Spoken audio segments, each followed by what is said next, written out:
CM Yogi Adityanath की गोरखपुर के सौगात सॉफ्टवेयर टेक्नोलॉजी पार्क का किया उद्घाटन। बोले युवाओं के सपनों को मिलेगी उड़ान।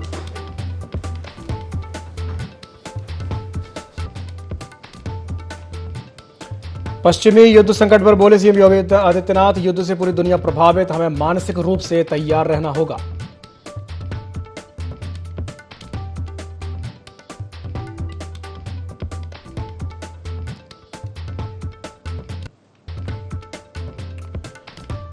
पश्चिमी युद्ध संकट पर बोले सीएम योगी आदित्यनाथ, युद्ध से पूरी दुनिया प्रभावित, हमें मानसिक रूप से तैयार रहना होगा।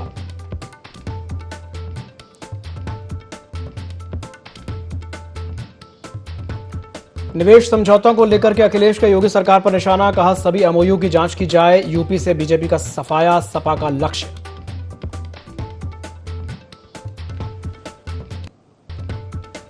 ईंधन कमी की अफवाह, लखनऊ समेत कई जिलों में पेट्रोल डीजल को लेकर के मची अफरा तफरी, पेट्रोल पंपों पर लगी वाहनों की लंबी लंबी कतारें।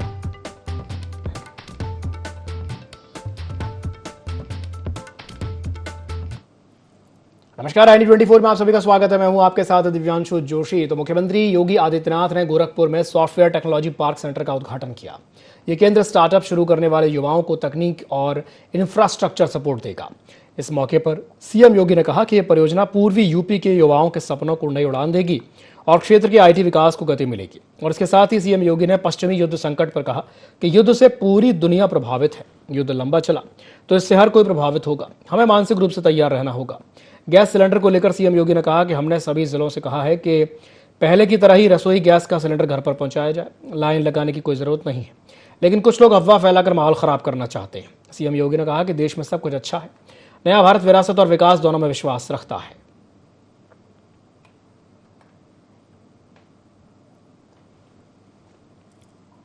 आज का दिन गोरखपुर और पूर्वी उत्तर प्रदेश के लिए अत्यंत महत्वपूर्ण दिन है। यहां के युवाओं के सपनों को एक नई उड़ान देने के लिए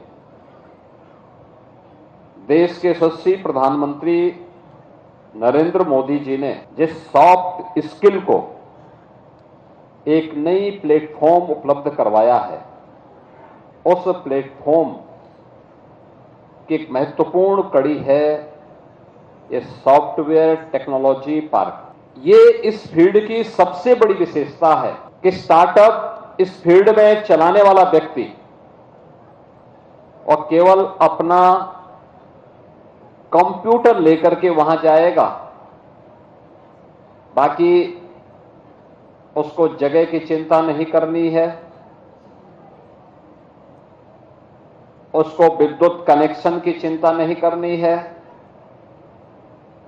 अन्य जन सुविधाओं की चिंता नहीं करनी है। और देश और दुनिया में जहां कहीं भी इस सॉफ्टवेयर की टेक्नोलॉजी आज अपनी धमक दिखा रही है। देश भर में पेट्रोल डीजल की कीमतों को लेकर के अब चल रही चर्चाओं और संभावित बढ़ोतरी की अटकलों के बीच लखनऊ में इसका असर अब साफ दिखाई देने लगा है। शहर के पौष इलाके हजरतगंज में स्थित तलवार और रंजन पेट्रोल पंप पर गुरुवार को अचानक से भारी भीड़ उमड़ पड़ी, जिससे अफरा तफरी का माहौल बन गया। पेट्रोल भरवाने आए लोगों का यह कहना था कि वे सुबह 9 बजे से लाइन में लगे हुए हैं, लेकिन 3-3 घंटे के बाद भी नंबर ही नहीं आ पा रहा। कई लोग ऐसे भी हैं जिन्हें जरूरी काम से कहीं जाना था, लेकिन देर होने की वजह से बिना पेट्रोल भरवाए ही लौटने को मजबूर हो रहे हैं।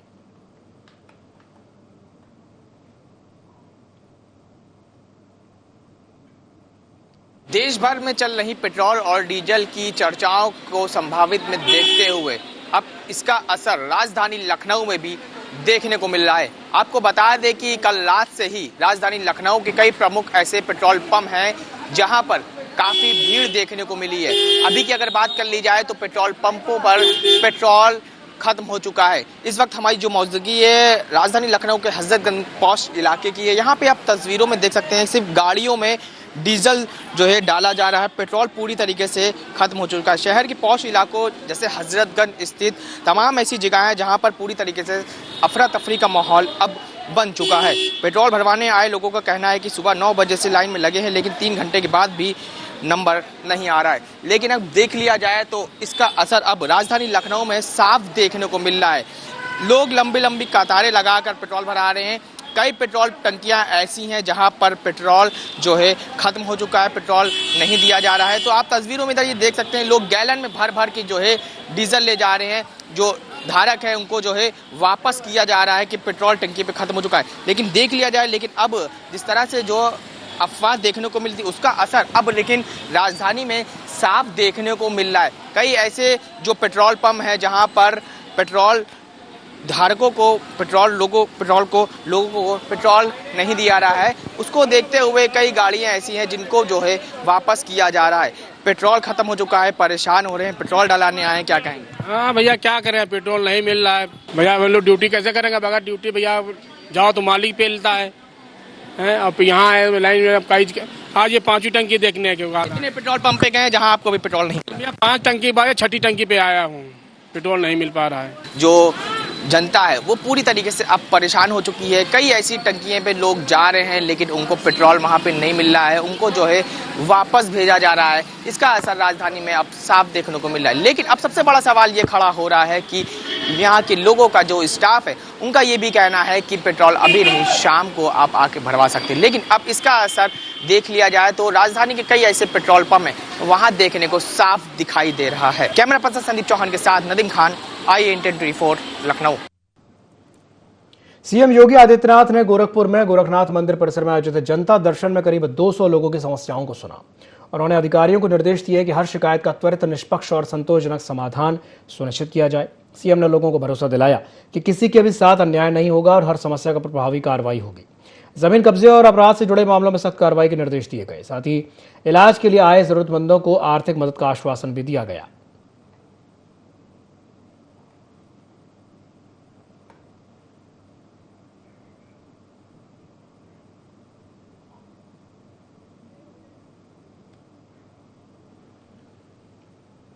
सपा प्रमुख अखिलेश यादव ने योगी सरकार पर जमकर निशाना साधा। उन्होंने निवेश समझौते पर सवाल उठाते हुए सरकार पर जनता को ठगने का आरोप लगाया। उन्होंने कहा कि बिना पहचान वाली कंपनियों से करार हुआ है। अखिलेश ने सभी MOU की जांच की मांग की है और सरकार पर प्रोपेगेंडा करने का आरोप लगाया। अखिलेश यादव ने कहा कि नोटबंदी, कोरोना और अब गैस किल्लत पर सरकार घिर गई है। जनता अब लाइन में लग करके सरकार को बाहर करेगी। सरकार PDA को नहीं समझती, PDA को जितना दबाओगे वो उतना मजबूत होगा। उन्होंने कहा कि सपा का लक्ष्य बीजेपी का यूपी से सफाया करना है।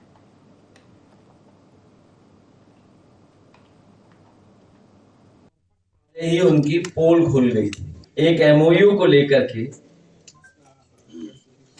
न केवल यूपी में बल्कि देश में भी भारतीय जनता पार्टी की चर्चा हुई। इसलिए हम उत्तर प्रदेश भाजपा सरकार के अब तक किए गए सभी MOU की पोल खोल जांच की पुरजोर मांग करते हैं, क्योंकि जो MOU हुए हैं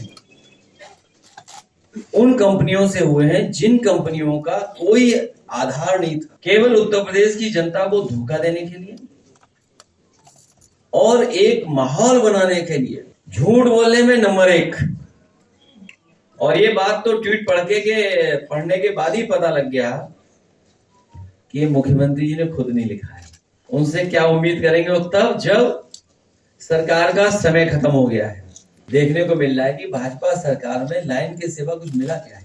तो ये जो दिक्कत आने वाली है, जो ये परेशानी आ रही है, इसकी तैयारी भाजपा ने क्या की थी? एक कचौड़ी, एक समोसा, अब गैस पे ना रहा भरोसा। लेकिन कोरोना की याद दिला दी।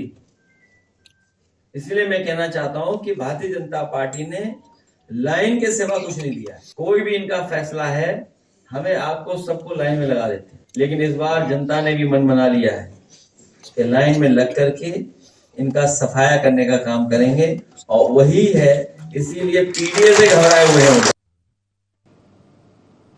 रायबरेली में गैस सिलेंडर की किल्लत के बीच पेट्रोल पंपों पर अफरा तफरी का माहौल देखने को मिल रहा है। जिले की सालौन तहसील के कई पेट्रोल पंपों पर 2 पहिया और 4 पहिया वाहनों की लंबी लंबी कतारें देखने को मिली।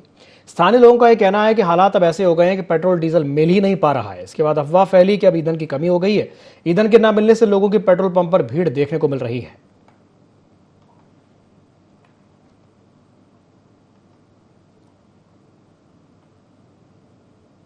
एक ही 2 घंटे से खड़े हैं लाइन में, नंबर आया तो पेट्रोल खत्म। कभी बताते सर्वर नहीं है, कभी बताते पेट्रोल नहीं है। अब क्या जाने, आते आते नंबर लग गया और नंबर लगने के बाद पेट्रोल ही खत्म हो गया, पता लगता है। राजधानी लखनऊ में ट्रैफिक नियमों को लेकर के अब सख्ती तेज हो गई है।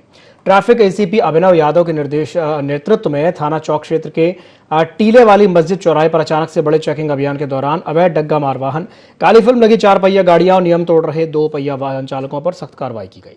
नियमों का उल्लंघन करने वाले कई वाहनों के चालान काटे गए और कुछ को तो सीज भी कर दिया गया। इस अचानक कार्रवाई से वाहन चालकों में हड़कंप मच गया।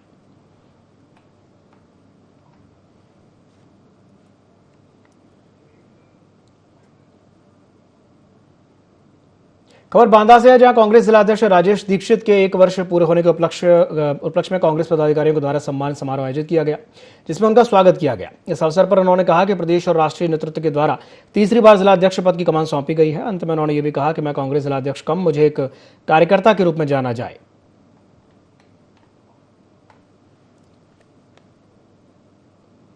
सबसे पहले हम अपने राष्ट्रीय नेतृत्व, प्रदेश नेतृत्व एवं बांदा के सभी कांग्रेस के पदाधिकारियों का हार्दिक शुभकामनाएं। आपको मालूम होना चाहिए कि हम आज के दिन हमारा मनोनयन हुआ था जिलाध्यक्ष पद पर, पूरा 1 वर्ष हो गया। 1 वर्ष होने पर हमारे कार्यकर्ताओं पदाधिकारियों ने बड़े उत्साह पूर्वक हमको सम्मान सहित यहाँ पर कार्यालय में आयोजन किया, सम्मान समारोह वही कार्यक्रम था। और मैं आप लोगों के माध्यम से ये बताना चाहता हूँ कि हमारी 1 साल की क्या उपलब्धियाँ रही। हमें प्रदेश नेतृत्व द्वारा संगठन सृजन अभियान दिया गया था, जिसमें हम लोगों ने पूरे अपने ब्लॉक अध्यक्ष, मंडल अध्यक्ष, बूथ अध्यक्ष तक हम लोगों ने अपना पूरा कार्य कर लिया है। हमारे सभी कार्यकर्ता पूरी जी जान से जुटे थे। मैं उन सबको कार्यकर्ताओं को बधाई देता हूँ। और जो हमारे प्रदेश नेतृत्व द्वारा समय समय पर केंद्रीय नेतृत्व द्वारा जो कार्य हम लोग को सौंपे जाते थे उनको हम लोगों ने किया। तमाम लोकल की निजी समस्याओं को लेकर के धरना प्रदर्शन किया और जनता के लिए हम लोग लगातार लड़ रहे हैं। जनता हमारे साथ है। आने वाले समय में निश्चित बांदा की जनता कांग्रेस को ऊपर तक पहुंचाएगी। आने वाले चुनाव में कांग्रेस को जिताएगी।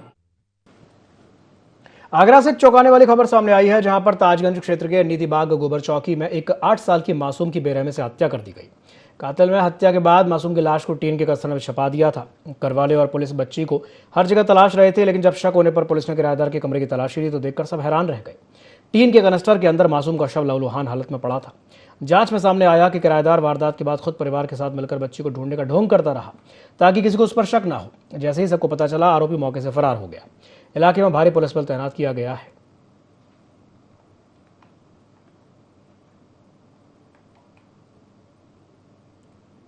शाम को करीब 9 बजे लोकल थाना ताजगंज पे एक सूचना प्राप्त हुई थी। एक व्यक्ति के द्वारा बताया गया कि एक 8 वर्षीय बच्ची अपने घर से शाम को 4 बजे निकली थी और उसके बाद फिर उसके कोई वेयरअबाउट्स पता नहीं लग पा रहे हैं। तत्काल स्थानीय पुलिस मौके पर पहुंची और मौके पर पहुंचने के बाद कल रात में ही एक 363 में एक मुकदमा पंजीकृत कर लिया गया था। पुलिस ने रात भर इस पे काम किया, पर रात में इस पे कोई सब्सटेंटिव कैमरे से हम लोगों को लीड नहीं मिल पाई थी। आज सुबह फिर सभी सीनियर अधिकारी मौके पर पहुंचे और मौके पर पहुंचने के बाद 8-10 टीमें लगातार उस बच्ची की तलाश कर रही थी। तलाश के क्रम में काफी सारे संदिग्ध लोग भी मिले, जिनसे लगा कि ये बच्ची इनके साथ जा सकती है और ये उसके जानने वाले हो सकते हैं। उन सबसे लगातार पूछताछ चल रही थी। बच्ची को भी हम लोग तलाश कर रहे थे और रात में 8 बजे के आसपास उसी घर से पहली फ्लोर से, जहाँ पर उनका किराएदार जिसका नाम सुनील है, उसके कमरे से उस बच्ची का शव बरामद हुआ है। शव को पुलिस ने कब्जे में लेते हुए पीएम के लिए भेज दिया है। मौके में शांति व्यवस्था कायम है और इसमें धाराओं को तरमीम। बड़ी खबर पीलीभीत से, जहां सिम पोर्ट के नाम पर ठगी की गई है। खुद को टेलीकॉम कंपनी का एजेंट बता करके लोगों को फंसा लिया। सिम पोर्ट कराने के बहाने मशीन पर अंगूठा लगवाया गया। अंगूठा लगाते ही बैंक खाते से पैसे उड़ा दिए गए। पीड़ित के खाते से 5,000 रुपए निकाले। एक लड़की के खाते से 10,000 रुपए की ठगी की गई है। ग्रामीणों ने आरोपी युवक को पकड़कर पुलिस को सौंप दिया है। पीड़ित की तहरीर पर पुलिस फिलहाल मामले की जांच पड़ताल में जुटी है। तो ये खबर आपको बता रहे हैं पीलीभीत से, जहां पर सिम पोर्ट के नाम पर ठगी की गई है। खुद को टेलीकॉम कंपनी का एजेंट बता करके लोगों को फंसा लिया।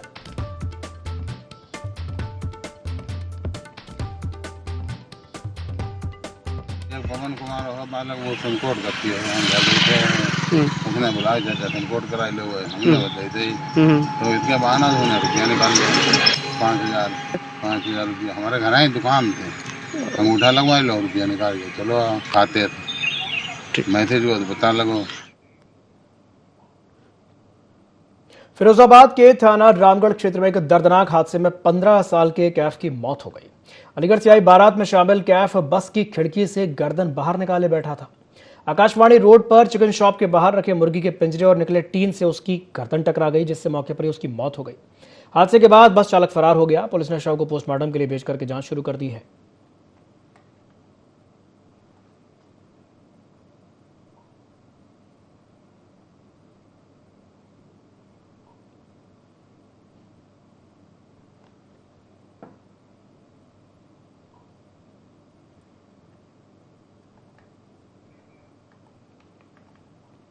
बड़ी खबर अयोध्या से है, जहां पर कांग्रेस नेता दिग्विजय सिंह अयोध्या पहुंचे, जहां उन्होंने रामलला के दर्शन किए, राम जन्मभूमि और हनुमानगढ़ी में पूजा अर्चना की।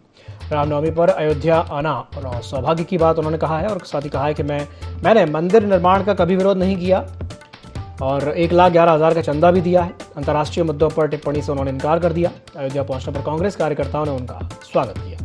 तो एक खबर आपको बता रहे अयोध्या से, जहां पर कांग्रेस नेता दिग्विजय सिंह पहुंचे हैं। अयोध्या पहुंच करके दिग्विजय सिंह ने रामलला के दर्शन किए।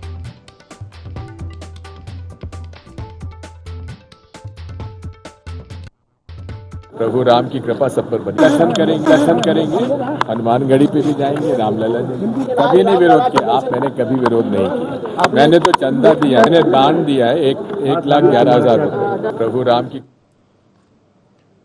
बड़ी खबर बदायूं से, जहां बच्चों के पोषण आहार में कालाबाजारी देखने को मिली है। ई रिक्शा में पोषण आहार रिफाइंड समेत सामान ले जाते हुए दिखा है, जहां वक्त ग्रामीणों ने हंगामा कर दिया। समरेर ब्लॉक के महरौली गांव का यह मामला बताया जा रहा है। जिम्मेदारों पर मिलीभगत का आरोप लगा है। ई रिक्शा में पोषण आहार मिला है। जिला कार्यक्रम अधिकारी धर्मेंद्र कुमार ने जांच के आदेश दिए हैं। ग्रामीणों ने इस पर जमकर हंगामा कर दिया। समरेर ब्लॉक के महरौली गांव का यह मामला बताया जा रहा है। तो ये बड़ी खबर आपको बता रहे हैं, यहां पर जिम्मेदारों पर मिलीभगत के आरोप लगे हैं।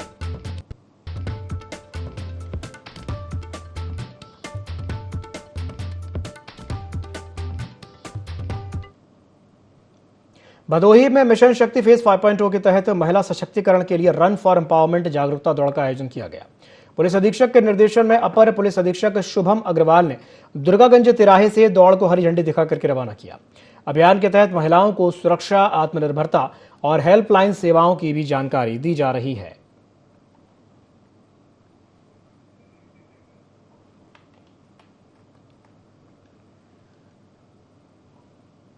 भदोही के ज्ञानपुर मार्ग स्थित देवनाथपुर के पास बनी पुलिया अब जर्जर हालत में पहुंच चुकी है, जिससे ग्रामीणों के आवागमन में जान का खतरा बना हुआ है। पुलिया की स्थिति इतनी खराब है कि कभी भी धंसने की आशंका जताई जा रही। स्थानीय ग्रामीणों ने पुलिया की मरम्मत की मांग करते हुए पीडब्ल्यूडी और जनप्रतिनिधियों पर लापरवाही के आरोप लगाए। उनका यह कहना है कि तहसील मुख्यालय आने जाने में हर समय डर लगा रहता है।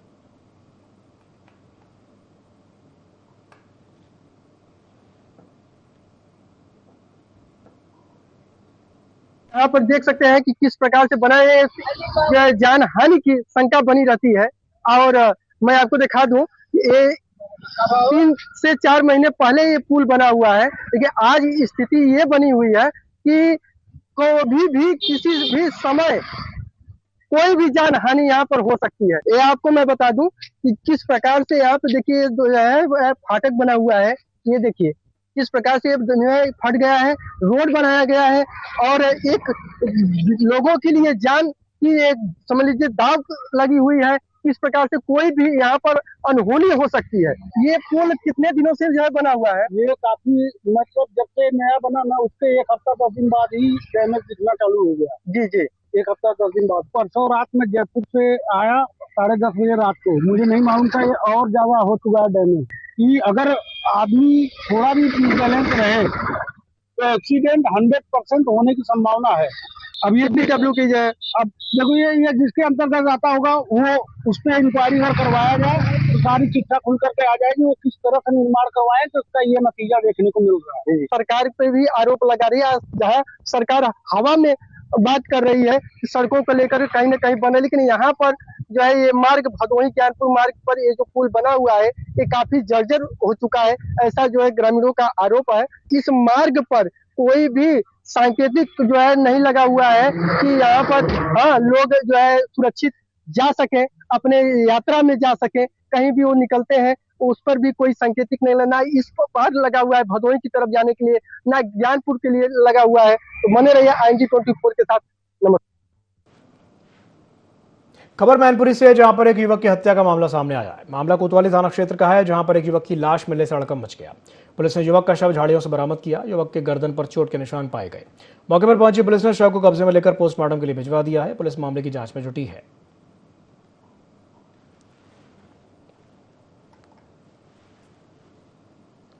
आज सुबह कंट्रोल रूम के माध्यम से मालूम पड़ा कि एक करौली रोड पर रंगपुर गांव पड़ता है, वहां पे एक सड़क किनारे एक डेड बॉडी पड़ी हुई है। तत्काल कोतवाली पुलिस, फॉरेंसिक, डॉग स्क्वाड स्वयं में मौके पहुंचा तो वहाँ एक शव पड़ा हुआ था, जिसको रिकवर किया गया है। और उस तब तक कुछ क्षेत्रीय लोग भी आ गए तो मालूम पड़ा कि ये करीबगंज रहने वाला है। इसका नाम रजनीश सनाफ नेक्से कुमार है और बॉडी को मोर्चरी पहुंचा दिया गया है। अभी PM हो जाएगा। PM के बाद जो रिपोर्ट आएगी तो उसमें जो रिपोर्ट आएगी, डेथ की जो रिपोर्ट आएगी उसके आधार पे और जो घर वाले कहेंगे और जो अन्य साक्ष्य मिलेंगे उसके आधार पे जो भी आवश्यक विधि कार्रवाई होती है। बांदा के मटौन थाना क्षेत्र में देर रात 2 ट्रकों की आमने सामने भिड़ंत के बाद भीषण आग लग गई। हादसे में ट्रक चालक और खलासी समेत 3 लोगों की दर्दनाक मौत हो गई है। सूचना मिलते ही पुलिस, फायर ब्रिगेड और रेस्क्यू टीम मौके पर पहुंची और एक व्यक्ति को सुरक्षित बाहर निकाला। आग पर काबू पा लिया गया है। पुलिस ने परिजनों को सूचना देकर आगे की कार्रवाई शुरू कर दी है।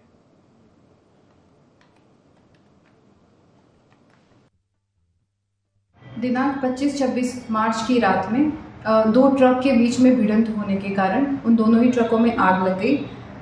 इस सूचना के प्राप्त होते ही थाने की फोर्स, अधिकारीगण, फायर सर्विस और अन्य रिस्पांस टीम्स द्वारा तत्काल मौके पर पहुंचकर आग को बुझाया गया और एक व्यक्ति को उससे रेस्क्यू करके उसे अस्पताल में पहुंचाया गया। इस घटना में 3 व्यक्तियों की, ट्रक चालक और खलासी सहित 3 व्यक्तियों की दुखद मृत्यु हो गई है। उनके परिवारजन को भी बता दिया गया है। ट्रक के मालिक को भी सूचित कर दिया गया है और आगे की विधिक कार्रवाई प्रचलित है। बड़ी खबर एटा से है, जहां मक्का की फसल देखने गए किसान की दर्दनाक तरीके से मौत हो गई। निराश्रित गौवंशों के झुंड में फंसने से उसकी मौत हो गई। परिजन मेडिकल कॉलेज लेके गए, जहां डॉक्टरों ने उसे मृत घोषित कर दिया। मृतक की पहचान वीरपाल नगला संत गांव के निवासी के रूप में हुई है। पुलिस ने शव पोस्टमार्टम के लिए भेजा है। परिवार में कोहराम मचा हुआ है। खबर आपको बता रहे हैं एटा से, जहां पर मक्के की फसल को देखने गए किसान की दर्दनाक तरीके से मौत हो गई। निराश्रित गौवंशों के झुंड में फंसने से उसकी मौत हुई है। परिजन उसे हॉस्पिटल लेकर के गए, लेकिन डॉक्टरों ने मृत घोषित कर दिया। मृतक की पहचान नगला संत गांव के वीरपाल के रूप में हुई है। पुलिस ने शव को पोस्टमार्टम के लिए भिजवाया है। फिलहाल उसकी मौत के बाद परिवार में कोहराम मचा हुआ है।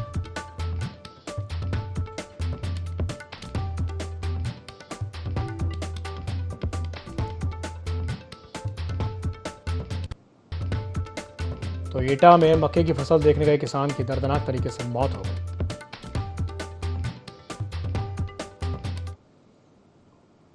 इसी के साथ बुलेटिन में फिलहाल के लिए इतना ही। दीजिए इजाजत। नमस्कार।